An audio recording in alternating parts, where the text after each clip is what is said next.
Just a Kiss, Chapter 16. A Miraculous Ladybug Fanfiction written and narrated by Mira Rose. If you haven't seen them already, you can find the links to chapters 1 through 15 in the description box below. Now then, don't forget to not only subscribe to this channel, but smash that like button and leave a comment to support the YouTube algorithm. If you don't know what to comment, put Hot Nerd Boy. Now then, please enjoy Just a Kiss, Chapter 16. Chloe Bourgeois. Truthfully, Chloe thought the wardrobe Nathaniel brought with them would be itchy and stiff, but she was pleasantly mistaken. Not only was she comfortable, but she was warm.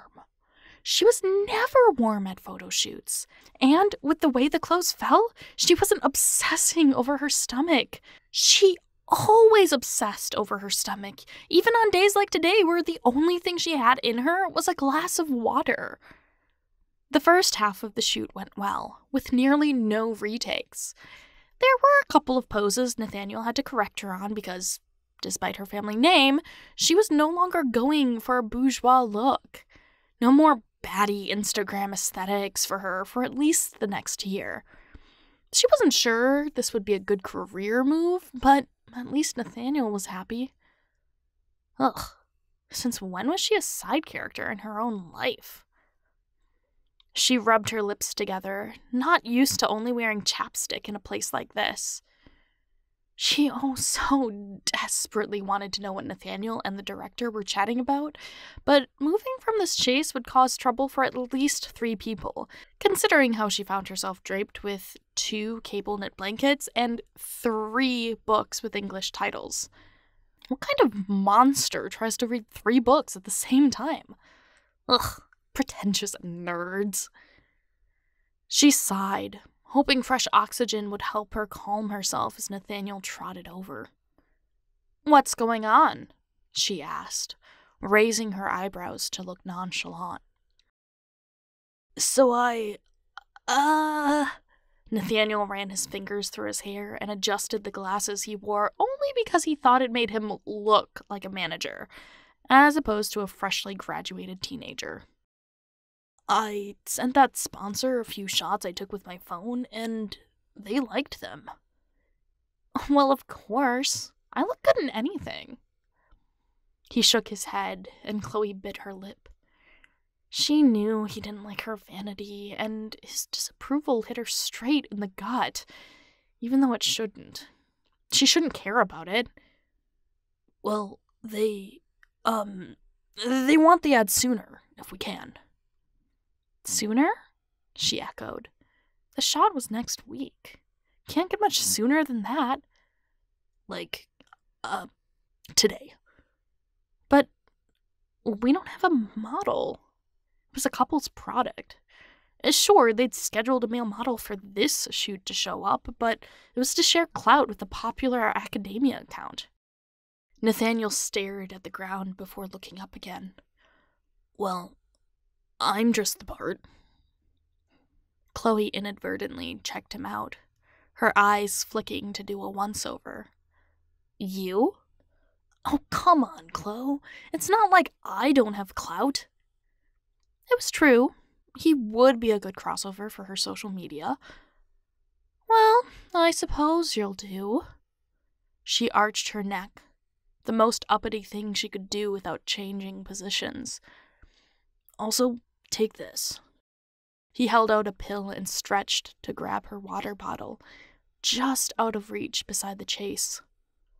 Chloe felt herself grow hot, but it wasn't from the blankets or turtleneck sweater. "Thanks," she said.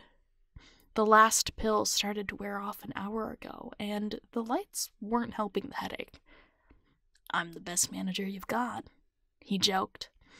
"More like you've got a kink for verbal whipping," Chloe shot back. Yeah.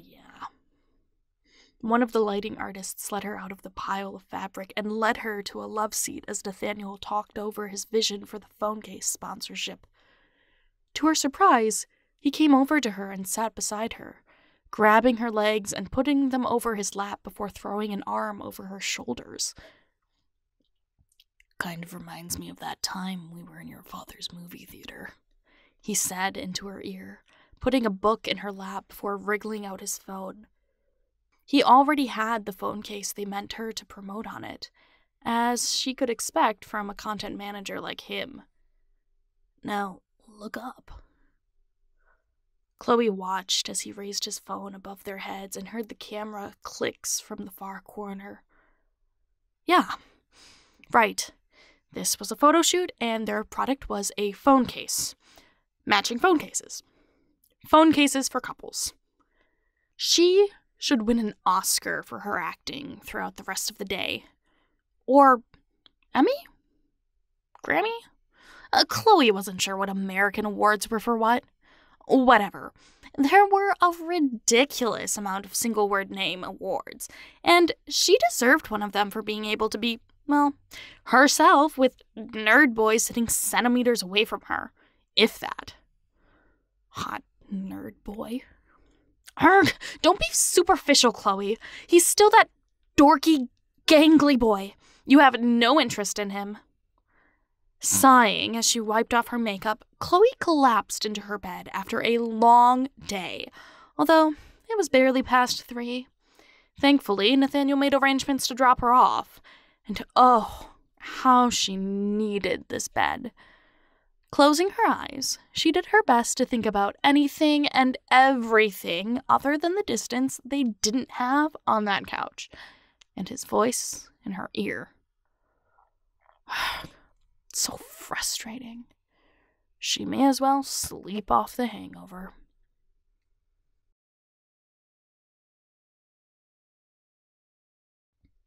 Thank you so much for listening. Chapter 17 is on the way, and if you are still listening, comment Nathaniel with glasses. I will catch you in the next one. Bye!